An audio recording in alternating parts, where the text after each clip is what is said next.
आणि यानंतर बुलेटिनमध्ये महत्त्वाच्या बातम्यांचा वेगवान आढावा आपण घेऊया।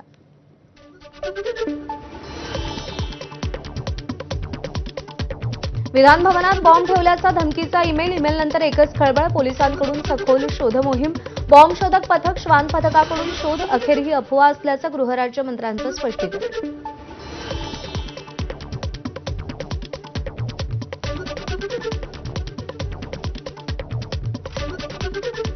सकाळी 6:57 पहिला मेल त्या ठिकाणी आला होता। मेलच्या माध्यमातून अशा पद्धतीने बॉम्ब उडवून देण्याची धमकी आली होती, परंतु पोलीस प्रशासन हे सजग असल्यामुळे त्या ठिकाणी तातडीने त्याची दखल घेण्यात आली आणि संपूर्ण चौकशी करण्यात आली।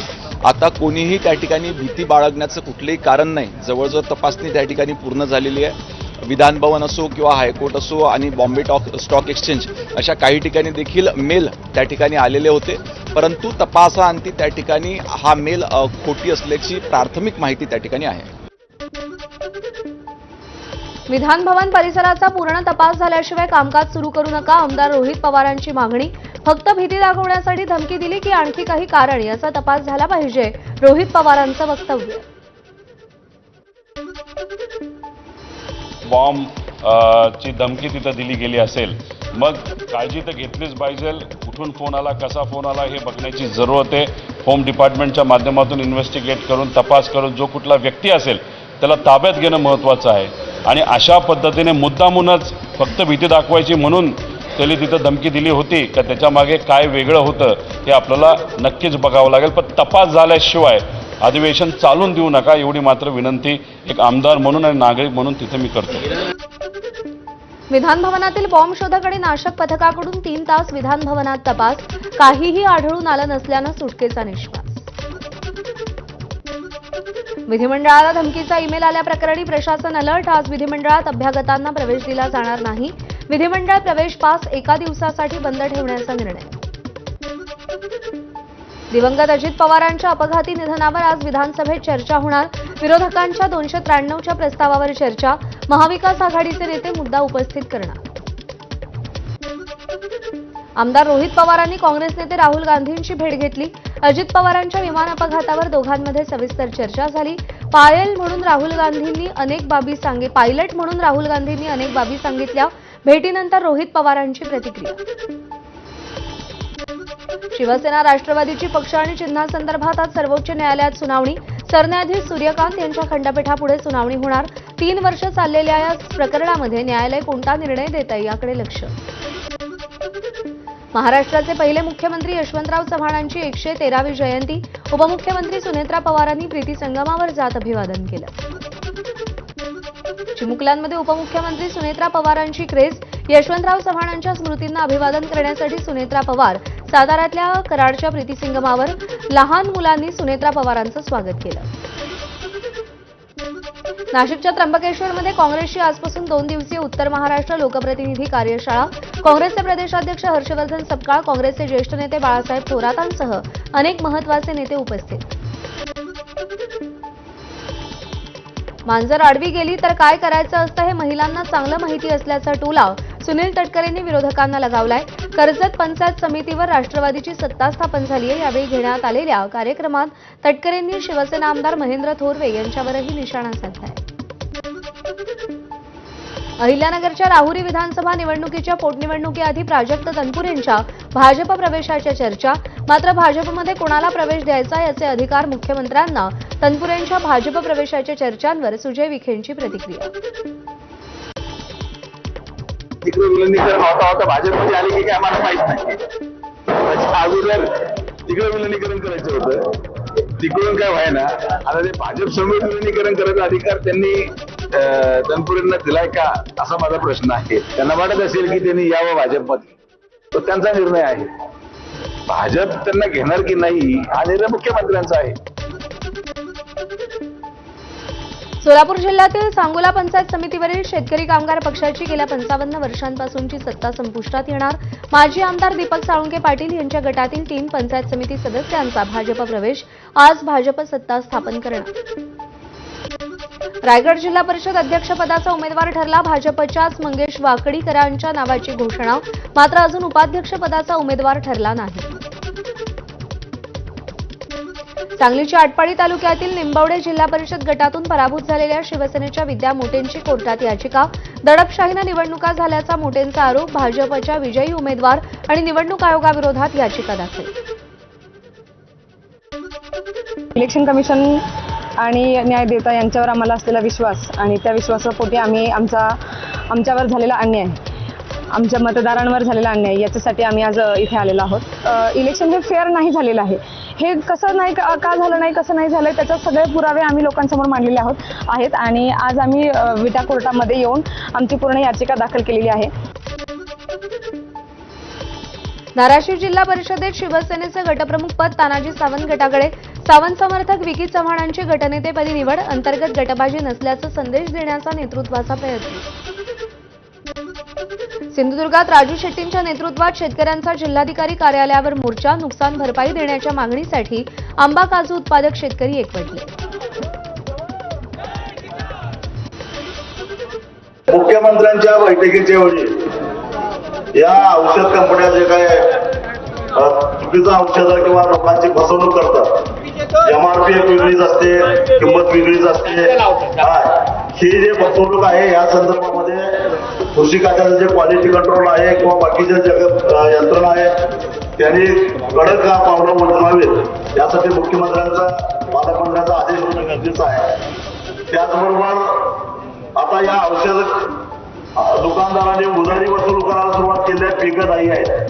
माझी राणेसाहेबांना विनंती आहे की त्यांना जरा दम काढायला सांगा, नाहीतर पिकलं तेव्हा लुटलं, देणं घेणं पिकलं असं म्हणायची पाळी आमच्यावर लागणार. सिंधुदुर्गात राजू शेट्टींच्या नेतृत्वात निघालेल्या मोर्चाला मंत्री नितेश राणेंची भेट. शेतकऱ्यांच्या मागण्यांसाठी सरकार सकारात्मक असल्याची राणेंची प्रतिक्रिया.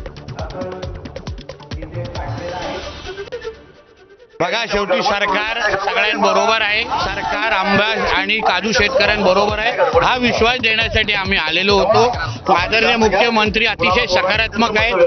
जे काही 90% नुकसान आमच्या आंबा बागायतदारांचं झालेलं आहे, काजू उत्पादकांचं झालंय, त्याच्या मागे सरकार उभा आहे हा संदेश घेऊन मी इथे आलेलो आणि तो विश्वास दिलाय.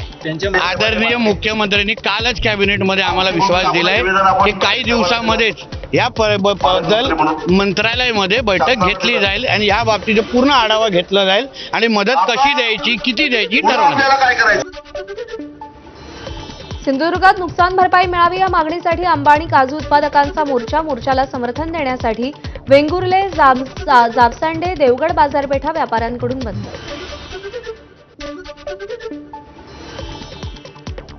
राज्यभरातील पैलवानांचं आज मुंबईच्या आझाद मैदानात आंदोलन. एकच महाराष्ट्र केसरी स्पर्धा घेण्याची पैलवानांची मागणी.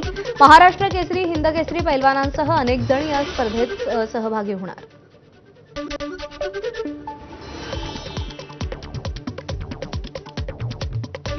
अखिल भारतीय विद्यार्थी परिषदेच्या वतीनं विविध मागण्यांसाठी मोर्चा काढण्यात आला. अतिवृष्टी भागातील विद्यार्थ्यांचं स्पर्धा परीक्षांचं शुल्क माफ करावं व स्पर्धा परीक्षांचं वाढीव शुल्क तात्काळ कमी करावं अशी मागणी. मनमाड ते छत्रपती शिवाजी महाराज टर्मिनस दरम्यान धावणाऱ्या पंचवटी एक्सप्रेसमध्ये रमजान निमित्त इफ्तार पार्टी. रोज अपडाऊन करणाऱ्या प्रवासी संघटनेतर्फे रोजा सोडण्यात आला. तसंच इराण इस्रायल युद्ध थांबावं यासाठी प्रार्थना. सार्वजनिक आरोग्य विभागात वैद्यकीय अधिकारी भरती बिंदू नामावलीमध्ये जागांबाबत तफावत. आमदार गोपीचंद पडळकर यांची माहिती. भरतीमध्ये एसटी, इतर मागासवर्ग आणि भटके विमुक्त यांच्यावरती अन्याय झाल्याचा पडळकरांचा आरोप. 1440 जागांमध्ये काही जातींच्या 0 जागा असल्याचं पडळकर म्हणाले. नवी मुंबई परिवहन विभागाची पर्यावरणपूरक सेवेकडे वाटचाल सुरू. येत्या काही दिवसात 100% बस सीएनजी आणि इलेक्ट्रिक होणार. परिवहन विभागाची माहिती. आमचं क्लिअर एकच विजन आहे, पर्यावरणपूरक अशी आम्ही बस सेवा करणार आहे.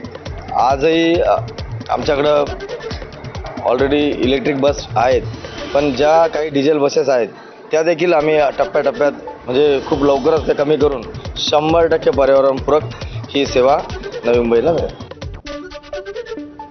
यवतमाळच्या वणी शहरातील जैन लेआउट परिसरात घरफोडीचा प्रयत्न. नागरिकांनी चोरट्याला रंगेहात पकडलं. आरोपीनं घराचं कुलूप तोडून चोरीचा प्रयत्न केला. नागरिकांना संशय आल्यानं त्यांनी आरोपीला पकडून पोलिसांच्या ताब्यात दिलं. छत्रपती संभाजीनगरात कीर्तनकार निवृत्ती महाराज वाडेकर यांना घरात घुसून जमावाकडून मारहाणीची घटना सीसीटीव्हीत कैद. कीर्तनातल्या वक्तव्यावरून वाद. गांधिली गावातली घटना. लग्न सोहळा आटपून परत येत असलेल्या वऱ्हाड्यांच्या गाडीचा भीषण अपघात. एकाचा मृत्यू तर 8 ते 10 जण जखमी. गोंदियाच्या कारंजा इथली घटना. मोहाडी येथील वरात मंडळी मध्य प्रदेशात लग्नासाठी गेली होती. वसई विरार परिसरातील नवजीवन भागात विक्रीसाठी ठेवलेल्या माशांवर लाल हिट कीटकनाशकाची फवारणी. विक्रेत्याचा लाल हिट फवारणीचा व्हिडिओ व्हायरल. अहिल्यानगरात प्रोफेसर कॉलनी चौकात दोघांचा हाणामारीचा सीसीटीव्ही व्हिडिओ समोर. घटना घडत असताना नागरिक जीव मुठीत घेऊन पळाले. या प्रकरणी पोलीस स्टेशनमध्ये कोणताही गुन्हा दाखल नाही. शहरात गेल्या काही दिवसांपासून गोळीबार तसंच हाणामारीच्या अनेक घटनांमुळे नागरिकांमध्ये भीती. पुण्यात किरकोळ वादातून फैसल फारुख खान या तरुणाची हत्या. घटना सीसीटीव्हीत कैद. पुण्यातील कॅम्प परिसरातील घटना. 4 आरोपींना पुणे पोलिसांनी अटक केली आहे. बिल्डरला कारच्या नंबर प्लेटजवळ छोटा शकीलच्या नावे धमकीचं पत्र आणि जिवंत काडतूस. मुंबई अंधेरी पश्चिमेकडील वर्सोवा मेट्रो स्टेशन जवळची घटना. मेहुल मेहता यांना कारच्या मागच्या नंबर प्लेटजवळ पांढरा प्लास्टिकच्या पॅकेटमध्ये हे धमकीचं पत्र सापडलंय. बॅग आणि साखळी चोरी करणाऱ्या आंतरराज्य चोराला अटक. भंडारा पोलिसांची कारवाई. तुमसर आणि साकोलीत चोऱ्या झाल्या होत्या. अमन सिसोदिया असं चोराचं नाव. प्रकरणातील दुसरा आरोपी फरार. आरोपीकडून 1,42,000 रुपयांचा मुद्देमाल जप्त. मुंबईच्या ओशिवरा पोलिसांची मोठी कारवाई. अंधेरीतील लोखंडवाला परिसरात महिलांची सोनसाखळी चोरी करणाऱ्या सराईत गुन्हेगाराला अवघ्या 5 तासात अटक केली. चोरलेला मालही जप्त केला. नागपूर जिल्ह्याच्या कुही तालुक्यात वाघाचा शेतकऱ्यावर हल्ला. टाकळी गावातील शेतकरी राधेश्याम खांडेकर जखमी. कापूस वेचत असताना वाघानं मागून झडप घातली. आरडाओरडा ऐकून शेजारचे शेतकरी मदतीला धावले. नागरिकांचा आवाज वाढल्यानं वाघानं जंगलाकडे पळ काढला. कापूस काढताना शेडी होती, शेडी सोडायला गेली. त्यानंतर वाघाने झडप मारली. मग त्याच्यानंतर काय झालं? मी पळलो. मग आजूबाजूचे काही शेतकरी वगैरे ते मग धावले. कोण कोण धावले? कोण कोण उपस्थित? नाना भाऊ आहेत, किशोर डारे, अतुल भाऊ आहेत. मग त्याच्यानंतर तुम्हाला उपचार करण्यासाठी आणि यानंतर थेट जाऊयात उपमुख्यमंत्री एकनाथ शिंदे माध्यमांशी बोलतात.